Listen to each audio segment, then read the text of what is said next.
আৰু মই আজি আপোনালোকৰ আগত আজিৰ দিনটোৰ ৰাশিফলখিনি কৈ যাম। আপোনালোকে মনোযোগেৰে ভিডিঅ'টো শেষলৈকে চাব। মেঘ ৰাশি, দিনটোত বিশেষ সাৱধানেৰে চলা ভাল। বিদ্যাৰ্থীসকলে অধ্যয়নৰ ক্ষেত্ৰত চেষ্টা অব্যাহত ৰাখক। ঘৰুৱা দিশত আপোনাৰ কৰণীয় দায়িত্ব পালন হ'ব। শুভ ৰং গেৰুৱা, শুভ সংখ্যা 5।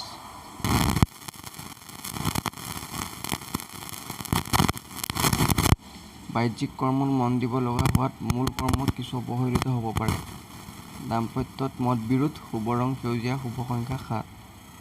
মিথুন ৰাশি, পুৱা 10 বজাৰ পৰা কিছুমান নভবা ব্যস্ততাই আপোনাক জড়িত কৰি তুলিব। বিদ্যাত মধ্যম, মাতা পিতাৰ কাৰণে দিনটো শুভ ৰং ৰঙা, শুভ সংখ্যা 9। কৰ্কট ৰাশি, পৰাপক্ষত স্পৰ্শকাতৰ কথা এৰাই চলক। আৰ্থিক দিশত আয়ৰ মাত্ৰা বৃদ্ধি পাব। প্ৰেমত বাধা, বিয়া বাৰু যোগাযোগত শুভ ৰং নীলা, শুভ সংখ্যা 2। সিংহ ৰাশি, ঘৰুৱাত কিছু ভালেই দেখা যায়। দুই এটা উপৰুৱা বিষয়ত অশান্তি আহিব পাৰে।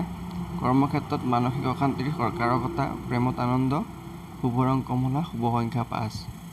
কন্যা ৰাশি, কৰ্মক্ষেত্ৰত জটিলতা, কিছু হ্ৰাস পাব। হাতলৈ অহা ধনৰ সদ্ব্যৱহাৰ কৰোঁ বুলি অলপ বাধাগ্ৰস্ত হ'ব। দাম্পত্যত মধ্যম, শুভ ৰং বগা, শুভ সংখ্যা 8। তুলা ৰাশি, প্ৰায়বোৰ কথাতে মন নিদিয়াই ভাল। মূল কথাৰ প্ৰতি সজাগ থকা ভাল।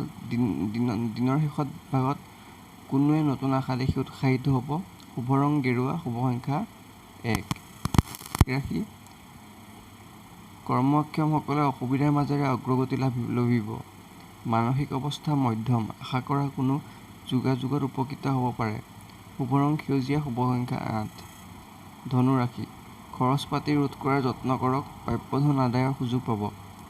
বিদ্যাত বেয়া নহ'ব। প্ৰেমত বাধা, ব্যক্তিত্ব আৰু ধৈৰ্য ৰক্ষা কৰি চলক। শুভ ৰং হালধীয়া, শুভ সংখ্যা 9। মকৰ ৰাশি, ক্ৰমে দিনটো উন্নত অনুভৱ কৰিব। কৰ্মব্যস্ত ব্যক্তিৰ আয়ৰ মাত্ৰা বৃদ্ধি পাব। বিদ্যাৰ্থীৰ বাবে দিনটো শুভ। ছুটিৰ ভ্ৰমণ হ'ব পাৰে। প্ৰেমত প্ৰণয়ত উৎসাহ, শুভ ৰং ৰঙা, শুভ সংখ্যা হৈছে 1। কুম্ভ ৰাশি, পুৱাৰ ভাগতকৈ আবেলিৰ ভাগত উন্নত ফল লাভ কৰিব। কৰ্মস্থানত ভালেই দেখা যায়। বিদ্যাত কিছু আশাপ্ৰদ, শৰীৰৰ মধ্যম, ভ্ৰমণ কৰিব পাৰে। শুভ ৰং গুলপীয়া, শুভ সংখ্যা হৈছে 6। মীন ৰাশি, কৰ্মস্থানত নতুন আনন্দ লাভৰ আশা দেখিব। বেংক কৰ্মীসকলে নিজৰ দক্ষতা দেখুৱাব পাৰিব। হাতলৈ ধন অহাৰ যোগ আছে। প্ৰেম প্ৰণয়নত সাময়িক বাধা, শুভ ৰং কমলা, শুভ সংখ্যা হৈছে 3। তো বন্ধুসকল, এইখিনি আছিল আজিৰ দিনটোৰ ৰাশিফল। আপোনালোকক ভিডিঅ'টো যদি ভাল পালে তেন্তে লাইক কৰিব, কমেণ্ট কৰিব আৰু লগৰ বন্ধু বান্ধৱৰ সৈতে শ্বেয়াৰ কৰি দিব। আৰু মোৰ চেনেলটোলৈ যদি আজি প্ৰথমবাৰৰ বাবে আপুনি আহিছে, মোৰ চেনেলটো ছাবস্ক্ৰাইব কৰি মোক আগবাঢ়ি যোৱাত সহায় কৰিব। ধন্যবাদ।